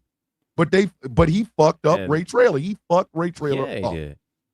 Like, I don't think you should be allowed to fucking touch anything involving wrestling if you don't like wrestling. This is Big Bubba Rogers. This is the big boss man. And you mean to tell me the best you got for him is let's feed Al Snow his dog. Let's drag a casket at a funeral across the cemetery. Oh, and let's lynch you after a Hell in a Cell match while his daughter's there. I despise that man. We should just start anytime there's a fucking Dark Side of the Ring episode that features some more fuckery from Vince Russo. We should just call it another Vince Russo fuck up. Just some of the Dark Side of the Ring is making most of their content off of Vince Russo's fuck ups. So listen, man, if it wasn't for Vince Russo, I don't think Dark Side of the Ring would have a show. It wouldn't. There would not be a Dark Side of the Ring if this motherfucker was not writing it for as long as he was. Because every fucking thing, the reason we hate the Attitude Era is because of him. Yeah. Because he thought motherfuckers shit that has been going on since the days of Abraham fucking Lincoln. We needed bra and panties matches. We needed a man feeding another man his dog. Here's the thing. And Fuck is wrong the with Nitro him? Girls. What was Go. the point of the Nitro Girls? What? Tits. Fucking tits. And this is the man And again, who, by his that's a own whole admission. That's a Vince Russo thing. And for Yes. anybody to know what the Nitro Girls were, Nitro Girls were basically just a group of girls like Strippers. cheerleaders, but they would do just like choreographed dance routines randomly in the middle of the show. Yes. But it's like, what the fuck is it? What is this for? Why are we doing this? What the fuck is this about? This has nothing to do with anything. Nothing. And again, this comes from a man who has only been with one woman his entire life. Where in the fuck did you get all this perversion from, sir? If you have only been with your wife since high school, where is this coming from? Where's all I this could see shit? if there was a dude that was slinging dick all over the goddamn place. And even guys who have slung dick all over the place would write something better than this. Well, see, This Russo was with one woman his whole goddamn life, and this is what he comes up with? No, I could understand it if What a he sick was. motherfucker is he? I can understand it if he was, 15 or 16 when he was writing this shit. Yeah. Yeah, I could understand that because That makes sense. You're 15. that makes sense. You're 16, 17, 18, and you said, well, I want to call it tits and ass. Okay, that we makes got sense. it. We got that makes sense. Okay, we can But live with that if you're motherfucker, 15. But at the time, motherfucker, you were in your 30s. 30. And again, he's only been with one fucking woman. Where is this coming from? You might as well have just put some Pornhub on there if you're gonna do all of this. And look at the lives this motherfucker's fucked up. And Ray Trailer is just the latest. Ray Trailer is just one of them. One. This Russo put some of the worst shit ever put on television. Vince didn't give a fuck because he was in a war with Ted Turner and Eric Bischoff. And I get that. You want to have better ratings. But the Attitude Era was ass. Ray Trailer hanging in the ring is just a part of it. Ray Trailer or Big Boss Man feeding Al Snow his dog is just a part of it. Dragging Big Show's so-called dead dad in a casket through the fucking cemetery is just part of it. Katie Vick is just part of it. Pretty much every Vince Russo show started out like this. Girls all of a sudden just pop up at the beginning. They're dancing or something like that, or just basically just thirst trapping. Thirst trap. Basically, it opens with a thirst trap. You might get a match. Maybe a promo. Or two, maybe. Maybe. Then another thirst trap. Then you this get man had Mae Young give birth. Then you'll get a promo. Then you get another thirst trap, and then you'll get one last match in which the match will end with the entire locker room coming out there because shit just got out of hand. Yeah, that's the only way that motherfucker knows how to book. And that's how the show would always end. Yes, because the motherfucker didn't know how to book. And I mean that in every way, shape, form, or fashion possible. The motherfucker didn't know how to book. He didn't. Vince Russo has the talent of a motherfucking bag of toothpicks. He does. And Dark Side of the Ring is capitalizing like a motherfucker on this shit. All they got to do is go, hey, what else did Vince Russo fuck up? Oh, well, look at here. Like next week is supposed to be Renegade. The only reason the Renegade was not bigger is because of the Ultimate Warrior. Another asshole. Yeah. Like he was another fucking ass. They used that dude because they couldn't get the Warrior on the fucking phone. And when they did get him and they brought him in, he gave a promo that lasted 30 fucking minutes. Like, God and then damn, they saw man. why. Then they saw why he ain't working with WWE. Vince Russo once had Val Venus almost have his dick cut off. Yeah. Mae Young fucking Mark Henry and giving birth to a hand. A mannequin hand. a mannequin hand covered in something. The fuck? Yeah. Yeah. The Rock Yeah. talking about poontang pie.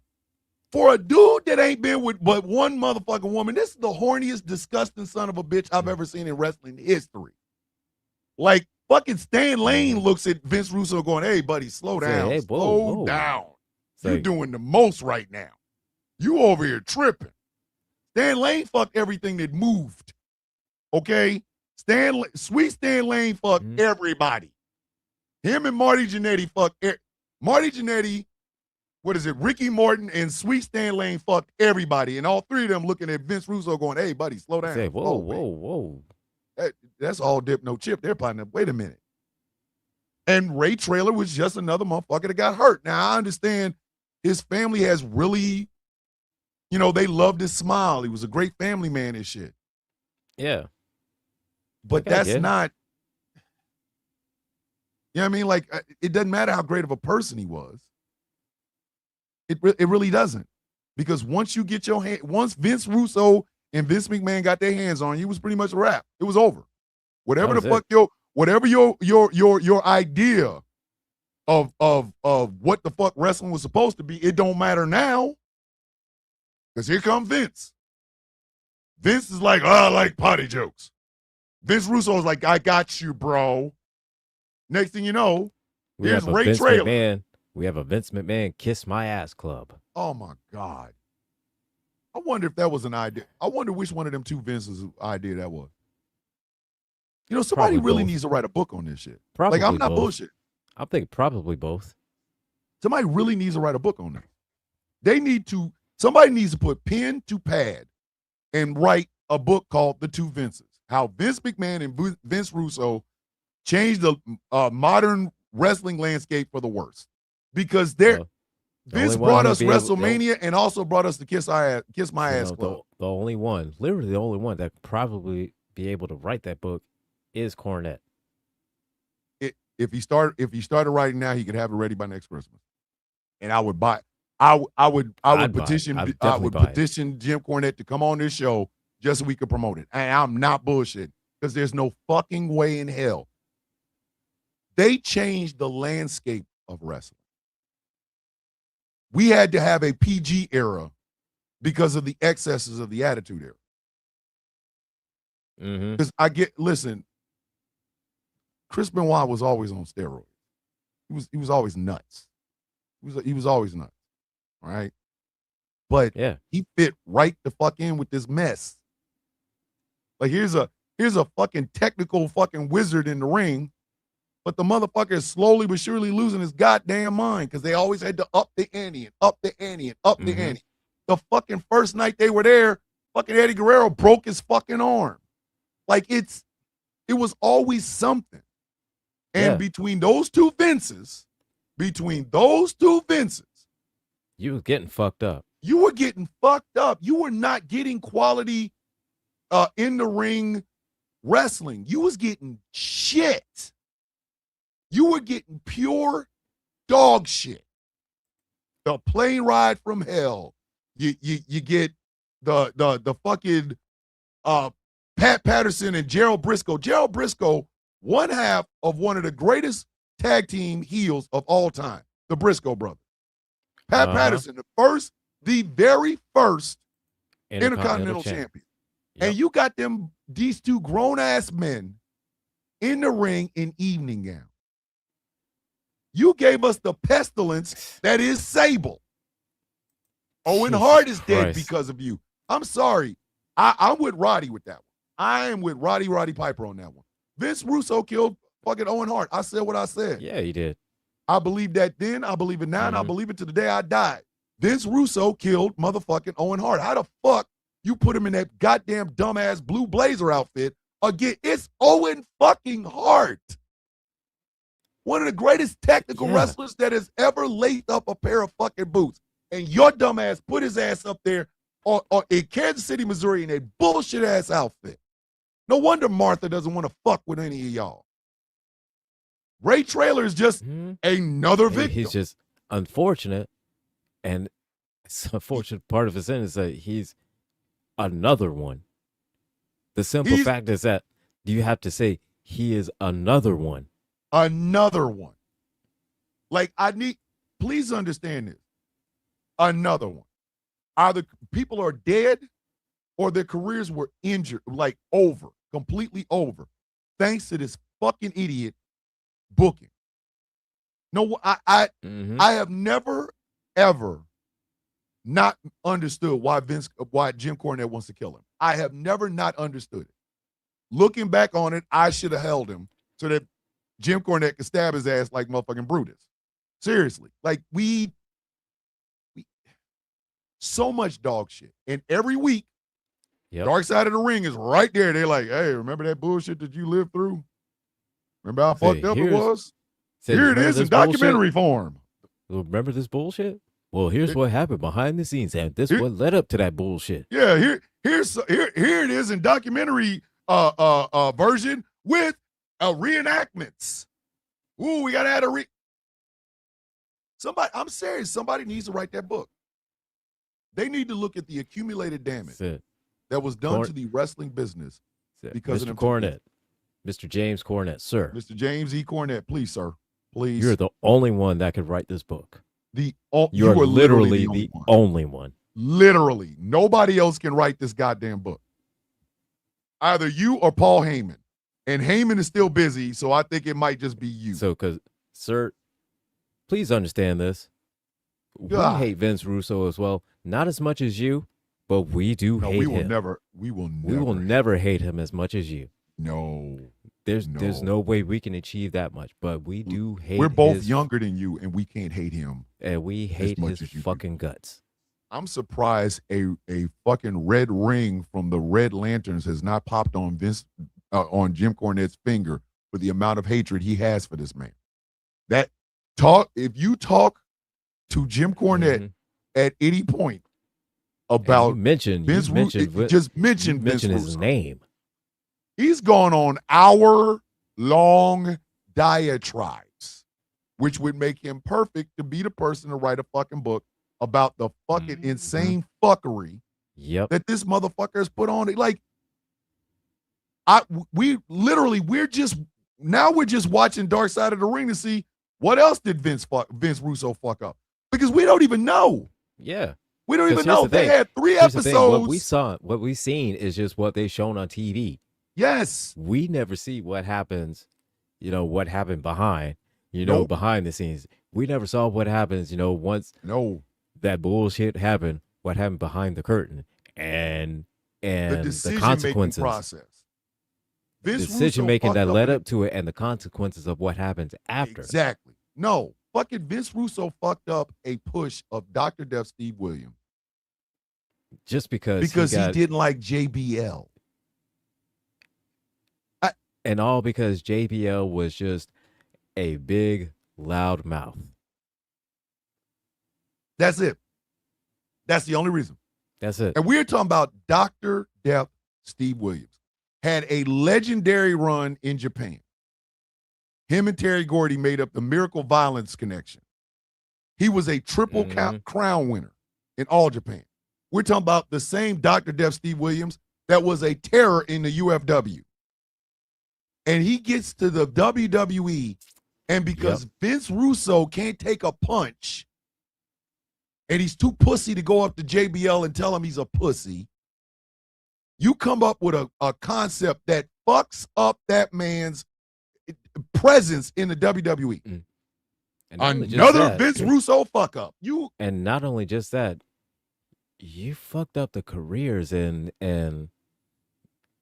just the health and well-being of everybody that participated in that motherfucker. They had a one-eye. Like there was not one person that did not get out of there without some kind of injury. Shit, Dan Severn fought one match and said, I ain't doing it. The Beast Dan Severn fought in one Brawl for All match, said, I'm good. He said, no. That motherfucker left. He left. The Godfather fought in one. I think he fought like 2 of them. Yep. Fucking 2 Cold Scorpio. One of the best fucking technical wrestlers on earth. They call him Flash Funk. Okay, you want to own a name. Fine. It's still Too Cold Scorpio. You ain't got nothing else for him than the goddamn Brawl for All. You had a man with one fucking eye.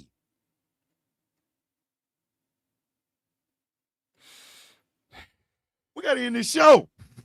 I want to end this show with y'all understanding. But understand one thing and one thing only. Fuck Vince Russo. Fuck Vince Russo. You had a one-eyed man in a literal ass-kicking contest. And for that, that's the end of the show. How do you follow up with that? A one-eyed man in a boxing match. My name is Thomas Bishop. I am known as the villain. I'm one half of your World Tag Team Champions, the talking wrestling shit on a Thursday night. And fuck Vince Russo and his dead-ass eyes. And my tag team partner, the better half of the tag team, is... Oh, I am the Angry IT Nerd. I am Gilbert. And I suppose the only thing worse than being a one-eyed man in an ass-kicking contest is being a one-legged man having to fight Brock Lesnar. Because that fucking happened. Isn't that going to be a Dark Side of the Ring episode this year? That on Zach Gowen? It should be. I think Zach Gowen is going to be on one of those. It should be, because the one-legged man in the ass-kicking contest. That ass whooping, that ass whooping was unnecessary. It was unnecessary. Unfucking necessary. That shit was, and it was unnecessary. There's no justification for it. Stay tuned for conversation with T. Nathan on these GCPR airwaves. Ladies and gentlemen, the match has been stopped due to blood loss. We will see y'all next week. Good night, everybody. Fuck Vince Russo, man.